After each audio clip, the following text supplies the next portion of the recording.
But something Grant Cardone says, which I thought is funny, but it's so true, is that if you can't close, if you're not a closer, then take the C out of closer, and you're a loser.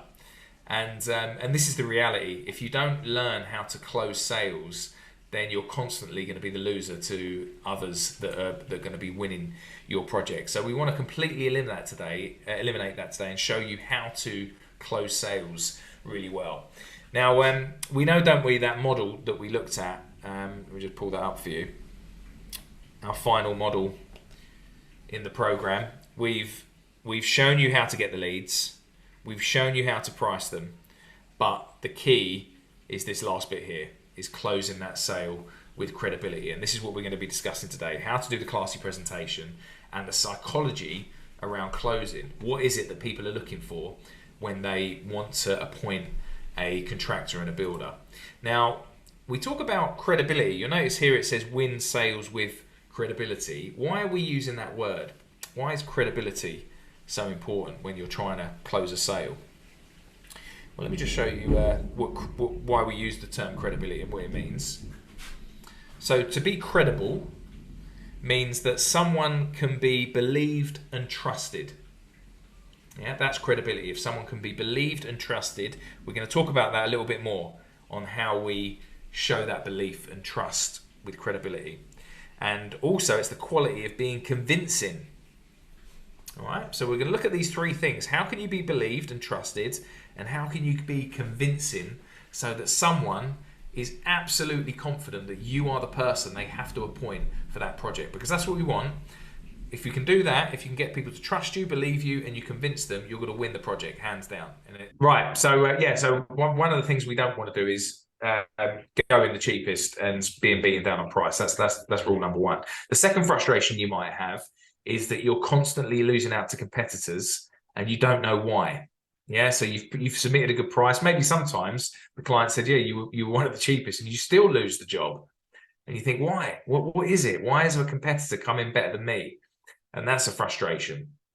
And the third thing, if you can't convince clients that you're credible, it will mean you're always working for the wrong type of clients, the nightmare ones, the ones that don't have the same values as you as a person. So we want to avoid that. And I'm sure you've felt those frustrations. What we want in business is we want to win the projects at the price we've given without being beaten down.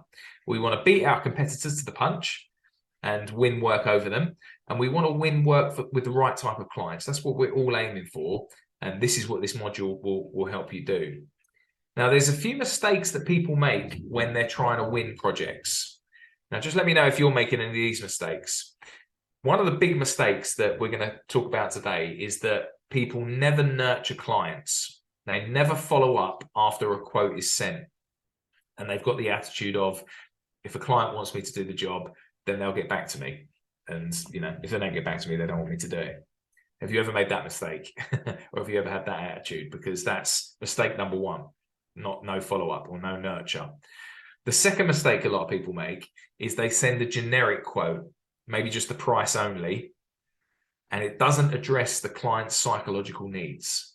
So that's mistake number two. So they just send, maybe it might be a detailed quote, but it won't address the client's psychological needs. That's mistake number two. Have you been making that mistake? And the third mistake is that you allow clients to control the sales process. So the client sets the timelines when they're going to make a decision. And that's mistake number three. How many times have you been ghosted because a client's waiting to get back to you, or you're waiting for a client to get back to you? So I'm sure you've probably made some of those mistakes in your time, and they're resonating with you. And let me just get the chat back up here, because that's just dropped off for me. So what we're going to do today, what we're going to learn is why it's so important, first of all, to nurture a client. Now, Harmeet stole my amazing illustration a couple of weeks back about dating a model in a bar. You remember the illustration we talked about? If you walked into a bar and you saw a beautiful girl sitting there and you walked straight over to her and you got on one knee and proposed, she's going to tell you to get lost, even if you look like Brad Pitt, because you haven't built up that relationship. But your mates will tell you you're doing it wrong, and they say to you, listen, the way you've got to do it, go over there, smile at her, buy her a drink, get to know her, get her number, take her out on a date, and then after time, you've got a little bit more chance of proposing and making that relationship. we can't get people to commit too early. If we try and get people to commit too early without establishing that relationship, it's not going to work. It just doesn't go anywhere. So think about that in business too, because it's exactly the same. If you're trying to get someone to give up their life savings potentially to engage in a project, so they're going to pay you hundreds of thousands of pounds, they're not going to do it straight off the bat. You've got to nurture that relationship in order to win those clients. So we're going to talk a little bit about that today, how we nurture the relationship and how we get some of that trust. So one thing I'd like to know from you, just let me know in the chat here, are you currently nurturing your leads? So once you've sent them a quote or once they've made contact with you, do you nurture them in any way? Just let me know in the chat. Is that a yes, sort of, or a no? Are you doing anything to further that relationship once someone contacts you? Or is it literally just, we're going there, we're pricing, and that's it? Let me know in the chat here, what are you doing? So we've got sort of from Oliver, not usually. Yes on every lead, yeah, no. Okay, so we've got a little bit of a mixed bag there. Now, at the end of this, we're going to get you all to get to a yes, and you'll see the importance of that nurture. We've just discussed that briefly before. So what we're going to just quickly do is show you how we can start nurturing people and what it is people are looking for psychologically. So one of the questions is, how do we get trust? Yeah, how do we nurture people so that they eventually trust us completely? Because that's how you win a sale. Remember, credibility, one of the first things we had to do was get trust from a client. So how do we get that trust? Well, there's been studies done on this. They call it trust transference. So sometimes people can trust you if they know someone else has trusted you. They call it trust transference. And what we're looking for to get trust is three things. One, we need to show that we've got ability to do a project. Yeah, if we can demonstrate ability, that generates a little bit of trust. The second thing we want to do is show credibility. All right. And the last thing we're looking for with this trust is, they call it benevolence or goodwill. I'll explain what these three are, and I want you to think about what you've currently got in your locker at the moment with these three. So with ability, this one here, there's a few ways of demonstrating ability. Just let me know in the chat, how do you think you could demonstrate your ability to a client? What are some ways you can get a client to know that you've got the ability to carry out their projects? What do you think? Yeah, Chris, you've got it. Bang on. Case study. Previous projects. Yeah, previous project. That's it, 100%. So this one is nice and straightforward, is we need case studies.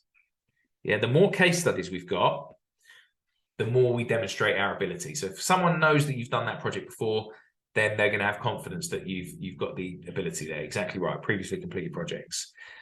What about the second one there? Credibility. How do you get credibility with a client? How do they view you as someone who's credible? Any ideas on that? What would make someone think, yeah, this is a professional company? Okay, testimonials, yeah. Testimonials we're actually going to put over here. I'll tell you why in a minute. Recommendations, yeah, that goes over here, and I'll explain that. I'll tell you how you get credibility. Yeah, there you go. Matthew's got it. So FMB, yeah, that shows credibility. Dave's got it, accreditations. So this is how you show your credibility. If you've got accreditations or you've got awards, which are actually really easy to get. We teach this all the time in Mastermind, how to win awards, and people are winning them left, right, and center. This is how you get your credibility, because people think, oh, this is a proper firm. And then goodwill, you've already answered. The way we get goodwill, what we're looking for in goodwill is someone to basically think we're the good guys. Yeah, like, why are we a good person or a good company? And we get that from testimonials and recommendations. Yeah, that's how people believe that we've got goodwill about us as a business.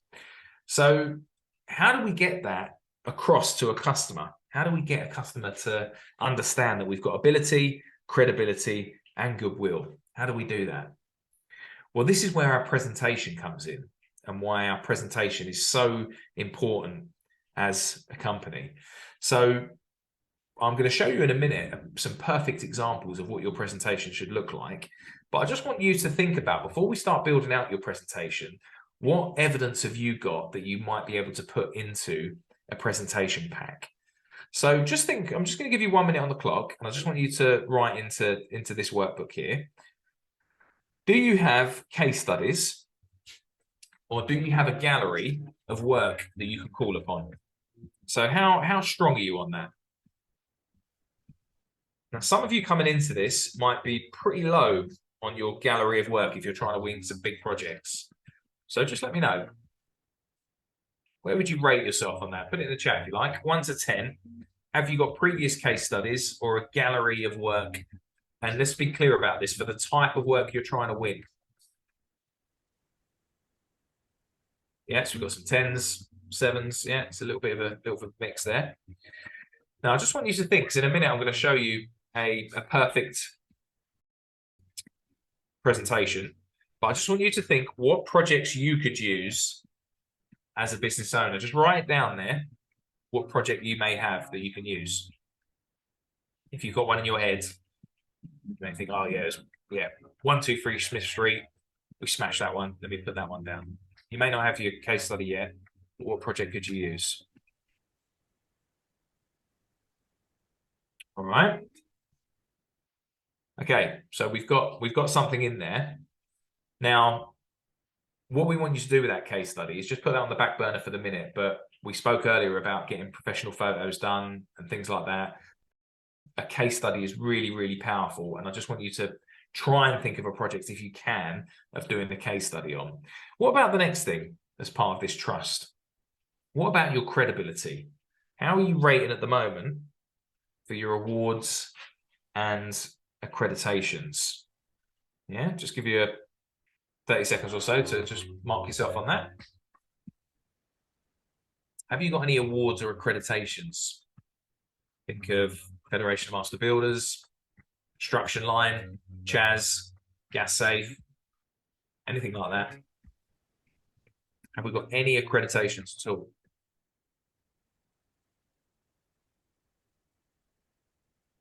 Yeah, so we're getting a few.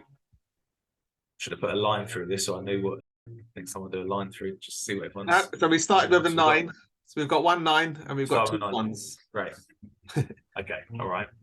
So accreditations might be something we want to think about. What about awards? Has anyone got any awards? And they are actually really easy to win. If anyone's part of like House, things like that, awards are actually can be really, really straightforward to win. The awards in there, that's really, really powerful if you can. Now, if you haven't got any of those, just write down what award accreditation could you go for?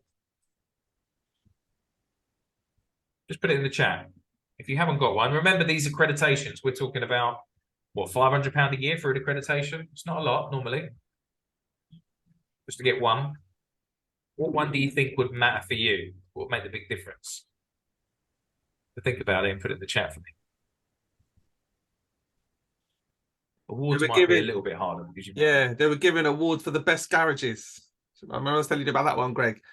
So you could, you could win an award from an award-winning garage maker or garage builder. So there's lots of little awards you can win. They don't all have to be big, big awards, but again, it just helps with that credibility side. Yeah, 100%. Okay, so we've got Trustmark in here, yeah? So that'd be a great accreditation. FMB, NHBC, yeah, great accreditations there. And you can get all of them. In fact, you literally buy these accreditations. You're literally just paying your membership and you'll get that accreditation once they've vetted you. So that's awesome. And awards, there's I've got a whole other workshop on that in Mastermind that maybe we can talk about another time if you do come into Mastermind. But we've got tons of Mastermind members winning awards from all sorts, from women in construction to the best apprentice of the year to all sorts. As Harmony said, the best garage. There's loads of things you can win an award for. So that's pretty straightforward.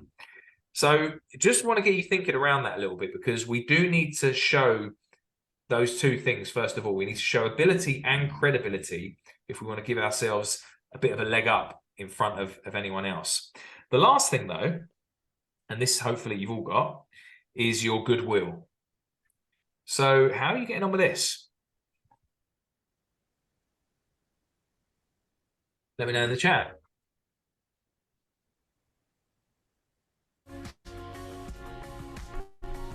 How many testimonials or reviews do you have? Are you 1 week, 10 strong? I would say if you've got more than 10, you're strong. That's all you need, 10 reviews. So how are you getting on with goodwill? Because we know we're all conditioned to look at reviews online when we look at, everything we look at, Amazon, Trustpilot. Yes, we've got some 10s here, which is fantastic. So how to get testimonials from clients if we only work with one company.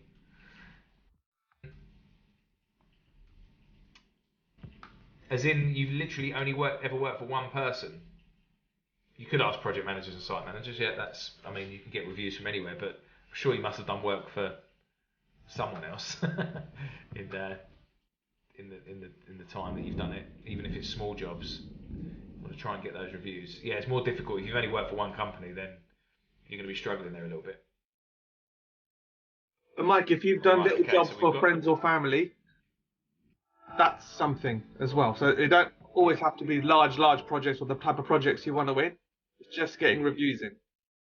And you're more than welcome to come around here. I can give you some work to do if you like, if you need a review.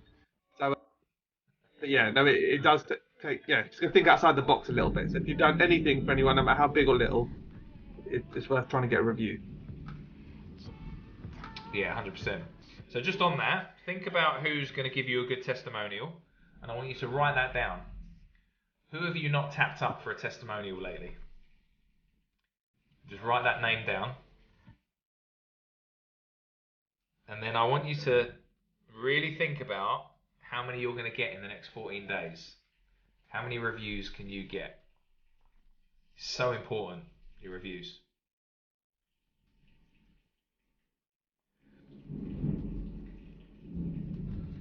Yeah, so Gittis, if you've only been working for one company, you're going to, as Harmeet said, just get reviews from their PMs or surveyors or whoever you've got within that company, admin, whoever you've dealt with. If they've dealt with you and they've liked your admin, the way you do your admin or whatever, you can get a review. And if it's friends or family, get something in there as well. All right, so I want you to commit to trying to get these reviews, whatever number you've put down there. And actually, how about, let's put it in the chat so we've got a bit of accountability. How many reviews are you going to go for in the next 14 days? How many people are you going to approach? Yeah, so on the testimonials there, one thing you want to do just to make it really easy for your clients is send them the link to the actual page. Not that they have to click through to anywhere else. It will literally go straight to the point where they just put their stars in. That's it. So make it nice and easy, because the more difficult and more steps you give them, and remind them, you don't ask someone once, ask someone and appeal to that, which I'm going to do to you guys as well, is appeal to their goodwill. We all know how reviews make a big difference in our business. Would you mind giving me a review? Because it really makes a difference for me, and really helps me and my family sort of build our business up. Things like that, yeah? So really appeal to people to get those reviews over the line, because sometimes people need a little bit of a nudge just to just to do them. All right, so we've covered how to get that trust. If you put those three things in, if you can get the, what was the three things we said? The ability, the credibility, and the goodwill, automatically your client will start trusting you as the person they want to do the job. That's the three things you're looking for. So if you're lacking in any of those areas, you need to just think about how you can improve that slightly. Now, I just want to show you a presentation now, and how we can start getting these three things into a typical presentation. So I've got a few here that I want to show you, and some of them capture all of it, some of them capture only little bits. Let's show you this one first. So can we see that one all right?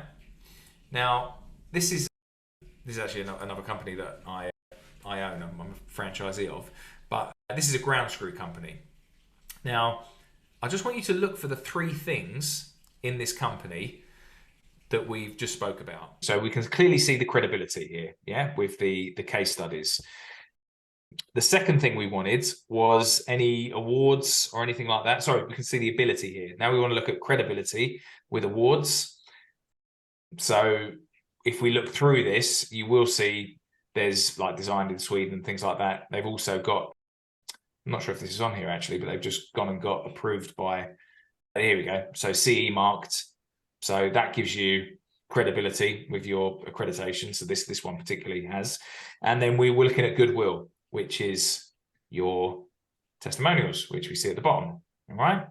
So this is like a perfect sales brochure. Now, I know you might look at that and think, oh man, that's like a bit too much. I haven't got anything like that.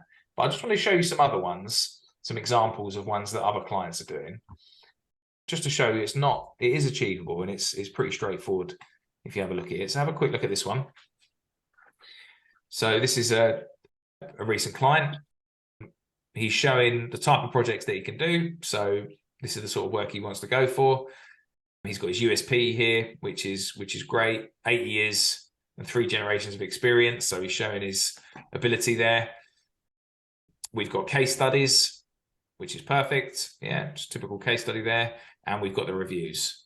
And if we look at the bottom, we've got his awards, which if you are house members, these are really easy to win. These house service recommendations. And he's got his master builders and Chaz and whatever else. So he's got all 3 elements in this presentation. Now, a presentation like this could be knocked up for you for just a few £100. It doesn't cost a lot, but it makes such a big difference if you can send this over to a client first. I'm just going to show you one more. This is one with the price and everything on it. And this is getting a little bit dated now, this one, but it's got it on there. But what we've got here is clearly showing portfolio of works. So that shows credibility. We've got the goodwill in here with all the recommendations and the process and whatever else. And then all we're simply doing is slotting in the estimate to the back end of this. So the detailed estimate gets dropped in at the end. Now, this is completely different to what other people. Other people may just send this and that's it. But we're doing something different. We just want to elevate ourselves a little bit more. And remember, psychologically, we're trying to get those 3 things in. And using a presentation like this is a great way of you getting that presentation in. So there are some templates, Mike, already in the portal. So if you've watched the training portal, there's some templates in there. I don't want you to copy the templates. Otherwise, everyone will be using the same stuff. We also have a partnership with a company called Construct Virtual that are specialists in designing this sort of stuff. So they design the one for stop digging. They do all this stuff, and they know the 3 elements. They're trained in the 3 elements that you need. And like I say, it's only a few £100 to do that, but it's really worth it. So that's something brief on your estimate presentation there. And there's plenty of that in the portal as well that you need to look at. But I just want to move on now to how we're going to leverage this estimate presentation and how we can start using psychology around closing the sale.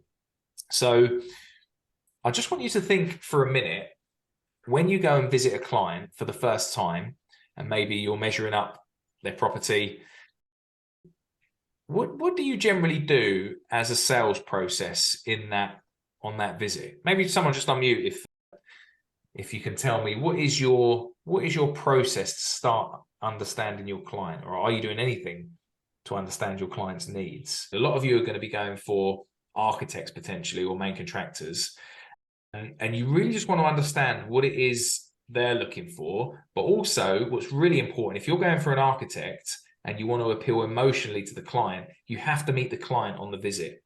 This is like rule number 1. So don't just go and price projects with the architects without meeting the client. And what I often used to say was, I need to meet the client because they're going to be interviewing us, but we're also interviewing the client because we want to make sure who we're working for and we're the right fit. So don't be scared to have a chat with the client just to make sure that they're the right sort of person for you. You don't want to just be submitting prices to architects randomly. Mike's asked to do it as a main contractor. So as a main contractor, you do need to, it's not going to work as well, the psychology around it, but you do need to meet the main people that are making the decisions. So if you're just meeting a site manager, you're not going to be able to use any of this stuff, because it's just not going to appeal emotionally. You need to be talking to the decision makers if you can when you're pricing work. And then you can appeal in a different way. As we start going through it, you'll start to see some of those ways. This is a little bit more tailored to this particular section, is a little bit more tailored to the domestic market around the psychology around pricing. Now, I just want to give you a quick example on this, on what we really need to do. Let me quickly show you this here. There's 3 things that you need to go for when you visit a client, 3 L's I call them. You really need to listen to a client and listen to them exactly about what they want out of the build, what they're really after. Just listen very carefully.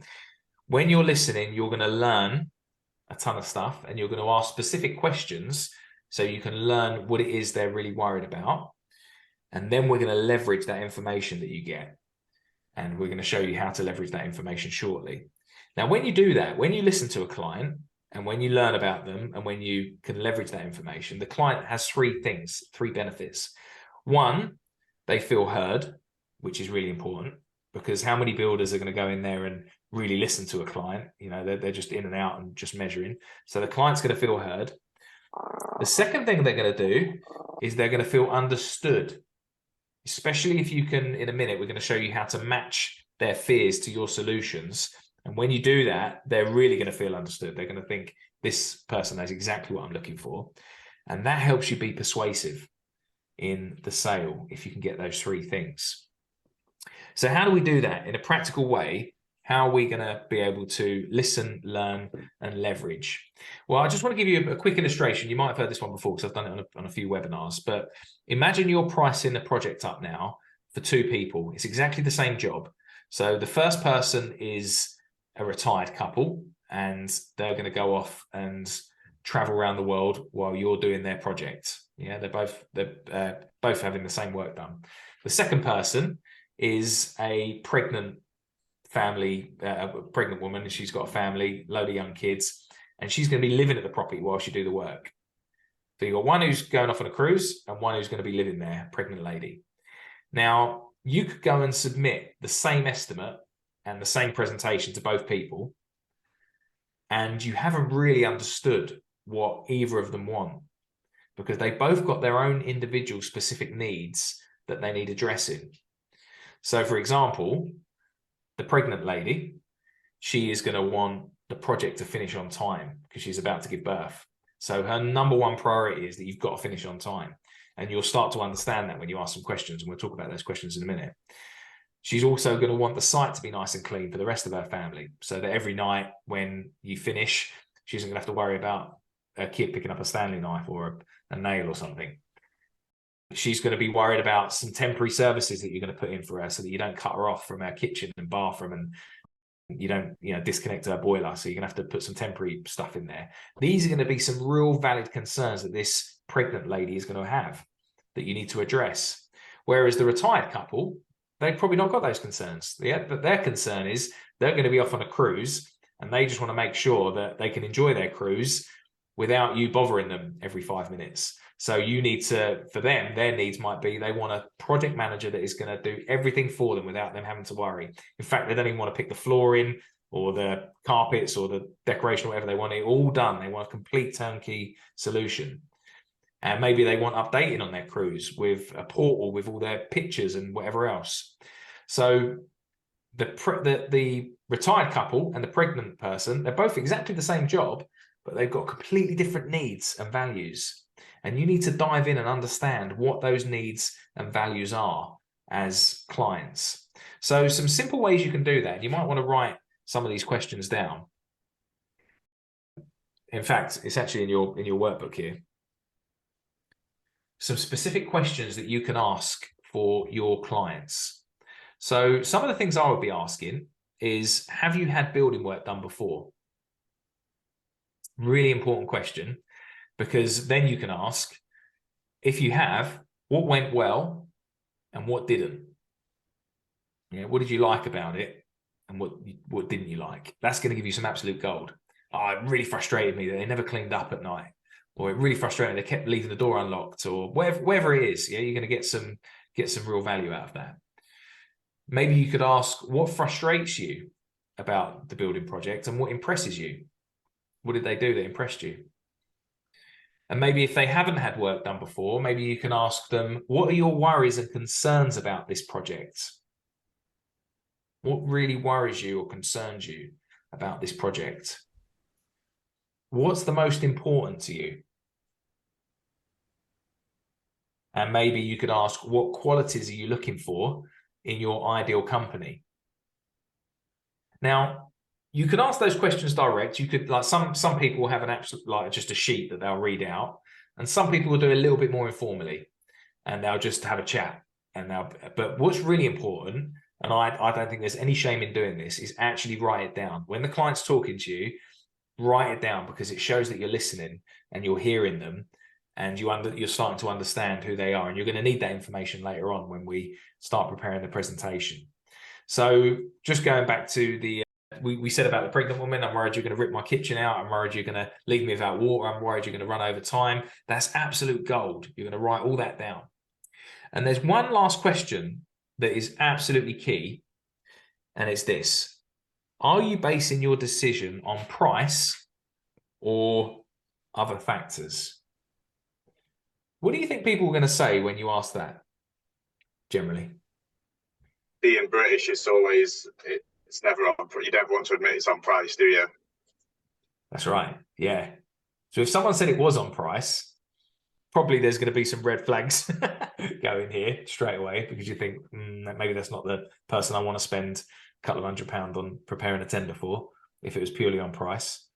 But yeah, you're right, Oliver. It's going to be other factors, and you want to ask what those factors are. What is it then? If it's not on price, what is it that's important to you? And they'll say, well, I want a really quality job done, and I want to be able to trust the builder. And they're going to give you a list of what that is. Write all that down, because we're going to use that later on in the sales close. All right. So that's some of the first things. Now, what we're going to do then is, as we said, our three L's. One of the things we wanted in our 3 L's is we've asked these questions.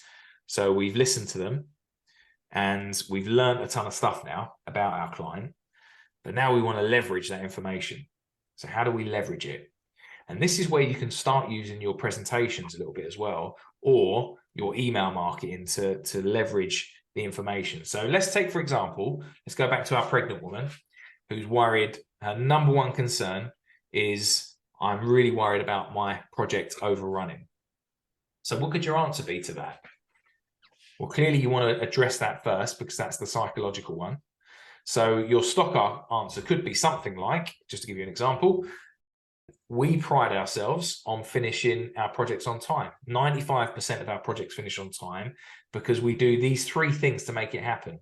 1, we'll give you a detailed Gantt chart where we'll run through the entire timeline, and we agree upon this Gantt chart, this timeline, with all parties before we start work. That's the first thing we do for you to make sure we finish on time. The second thing we do, because time's so important, is we'll advise you of any items you need to supply in advance. So you can have them ready for us and when they're due by, so you won't be delaying us if we tell you what you need to supply. And the third thing we do is every week when we have our client meeting, we're going to review that timeline with you. And if we fall behind, we're going to analyze it. We'll provide extra resource and we'll monitor it so we can catch up. Yeah. So imagine you do that to the client, and all she's concerned about is, you have to finish this project before I give birth. What now happens with you compared to anyone else that's pricing this? Yeah, you pretty much blow them out of the water psychologically, because now this client feels understood. She thinks this is the company that's going to finish on time. They've actually got a process that they've thought about on how they finish on time, and you've got the ideal solution for it. Now, the perfect way to present this is actually in your presentation.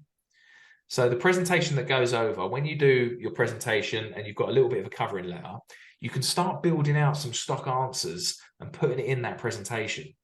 Because there'll only be a few things that people will say. You know, it'll be time, it'll be, I'm worried you're going to go over budget, it'll be, I'm worried about the quality of work. There'll be a few, it's only a few things that people are really worried about. It's the same sort of stuff. And you can build stock USP answers, if you like, to each of those and just insert them to whatever the client's need is, the main need. And psychologically, it really works, because now the pregnant woman saying to her husband, we've got to get this company, and I know they're a little bit more expensive, but they're going to finish on time. I trust them that they're going to finish on time. Yeah. Can you see how that would work on a psychological level? Yeah. All right. So that's one thing that we want to be doing, is using the stock answers in presentations. So if time's their number one concern, then you can use those things in your answer. We pride ourselves on finishing on time, and one thing we make sure we do is we prepare our Gantt chart, but make sure it fits in with yours, because we know that there'll be certain times when you want us on site and certain times you don't. So we'll make sure our Gantt chart fits in with your timeline. Yeah, or quality of work. One thing we do, rather than you having to check our work, we have a project manager and we go through a 10-point checklist for anything that's signed off. We have a quality document, a quality assurance document that we run through, so that we can sign this off before we present it to you for evaluation. Yeah. So think about what the main contractor's problems are, and I think you're already on it. I can see the things there. You've already got what it is. So it's the same thing. It's not going to work as well, but it does. 100% it works. If there's two of you at a similar price, they're going to, you know, if they've got control over who they're choosing, they're going to choose the one that matches their values.